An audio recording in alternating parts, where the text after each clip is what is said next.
Well, Jameson Williams is healthy. He's not suspended, and he's really showing out for the Detroit Lions. If you haven't seen it by now, Dan Campbell said, hey, if you said, give me one player who's been most improved from start to finish in that time, and he's talking about when they first got into spring ball here, where like a month ago, there was like workouts, and then they do like routes on air, and then there's like a little bit of practice, but now it's like OTAs. There's been like a 2 month stretch of who's of like stuff, right? And Dan Campbell said in that time from last year till now, we're doing stuff. Who's most improved? He would say JMO would be that guy. He's a man on a mission, and I'm just going to leave it at that, is what Dan Campbell had to say. Now, here's why this carries some weight. Dan Campbell is so good at being honest, open, in press conferences without saying too much, but he definitely tells you kind of right where it's at. So he in the past has said, Jameson's not there, needs to earn the trust. He's getting there. He's improving. He'll get there. Like language like that. Like, but this, and he said it not just with JMO, but other guys. So you really know that Dan Campbell's not, it's not coach speak. It really isn't. This is somebody that he feels strongly about, that he unprompted said, this is the most improved guy. So they asked him, hey, where is he improved? He says, everywhere. Everywhere. I'll just leave it at that. Remember, this is back when JMO first came back from suspension. Amon-Ra St. Brown and David Montgomery were on a podcast talking about him. This is 6 months ago. And they said, hey, man, it's going to be electric. This is the most high-powered offense I've ever been a part of. And to add a piece like JMO is going to be insane. We were here and we need to be better. And JMO takes us to another step because there's so many other things that we can do with him. So we know about his speed, but then in an article here, our new corner, Carlton Davis, talked about getting each other to be better. And he's like, they're going against each other. He's like, I'm making him better. He's making me better. And here's what he said. He said, he has a bright future. I love going up against JMO. He has so many tools in his toolbox. He can beat you running fast. He can snap down. He's a threat in a lot of different ways. So players and coaches are like, this guy is completely different than a lot of things I've ever seen in my life. He's super fast. We know that, but to see it really play out in the NFC Championship game against the 49ers, right? This is the highest level that any of our guys, anybody like our eyes have seen the Lions playing. And JMO takes a reverse and takes it through the heart of their defense faster than they can respond. It's like, okay.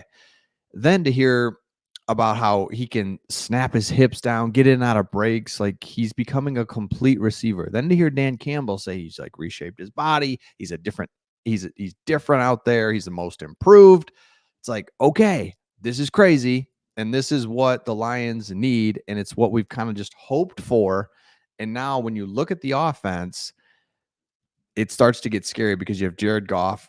I mean, just full command of the offense. Ben Johnson, the whole thing is just incredible. Then you have David Montgomery, Jahmyr Gibbs, best running back combo in the league. Amon-Ra St. Brown, top 3 wide receiver. Then we've got like Khalif Raymond or Donovan Peoples-Jones. But you put this number 2 threat in there, going deep and causing problems. Crazy. Oh, by the way, Sam Laporta, top 3 tight end without a doubt.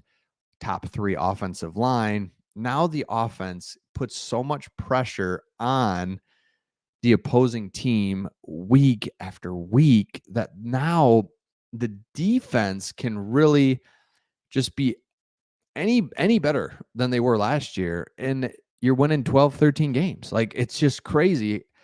And again, we're going to be led by our offense. But to really think about how Jameson Williams was suspended for the first 3, whatever it was, 3-4 games last year. Then it took him 3-4 weeks to kind of figure it out again. And then, then he really did come on. Remember the Cowboys game? He is out ahead of the defense. The Buccaneers game, he catches that deep ball that's really important.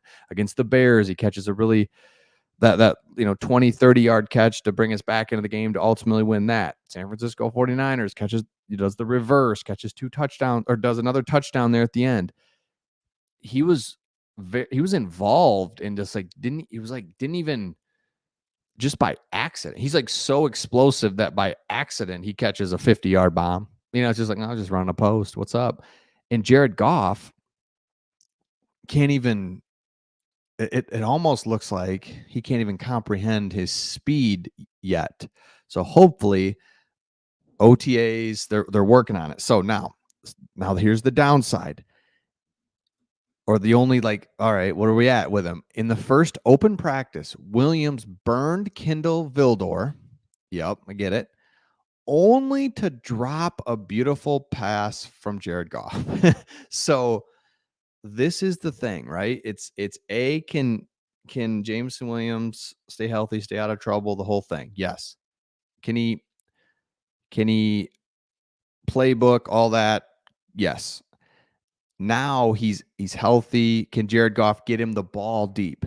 Yes. And can he catch it? Those are all the things. Now he's dropped a couple, literally, and I defend Jameson Williams on the drops.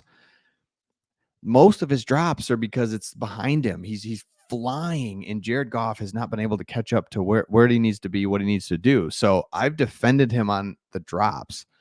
And honestly, the drops have not been that bad. We're just so anxious to get the ball in his hands and see him do what he did against the San Francisco 49ers, that when he drops it or it's behind him, it's like, oh, it's just like overly frustrating. So if Jared Goff can figure this guy out, and I think he's trusting him. The trust with them is a different kind of trust. I think Jared's like learning, man, at first it looks like he's covered, but if I just throw it out there, this guy's gonna go get it. And that's what Jared's got to trust that. And it's hard because it looks like, well, he's not open. And then he just throws on the burners and he is open. So if Jameson Williams can be the guy that we all think he can be and that we expect, now this offense is just a complete animal that it's going to be. Because what do? You're going to like, all right, we got to back up, man. This dude's really, really fast. Back up. All right, Jahmyr Gibbs, David Montgomery all day. All right, well, we can't let him do that. We got to get somebody else in the box. Okay, Jameson Williams deep. Amon-Ra St. Brown. All right, we got them covered. Cool. We're doubling JMO on the outside. We got Amon-Ra. We got some extra help. Okay, cool. Sam Laporta. All right, we got to get somebody on Sam Laporta. It's 3rd and 6. All right, St. Brown. All right, Jahmyr Gibbs. It's just going to be relentless. And then you combine that with a great offensive line that hopefully can stay relatively healthy. And this team will be right back where they were. NFC Championship game, fighting for it all, right? It's like crazy. And it's just so fun to see a Lions team with like really every game's going to be fun. And every game, we're going to be in every game. And yeah, we're going to lose, but it's like, man, you're just playing meaningful games. Love that. So let me know your thoughts in the comments, and we'll see all of you on the next.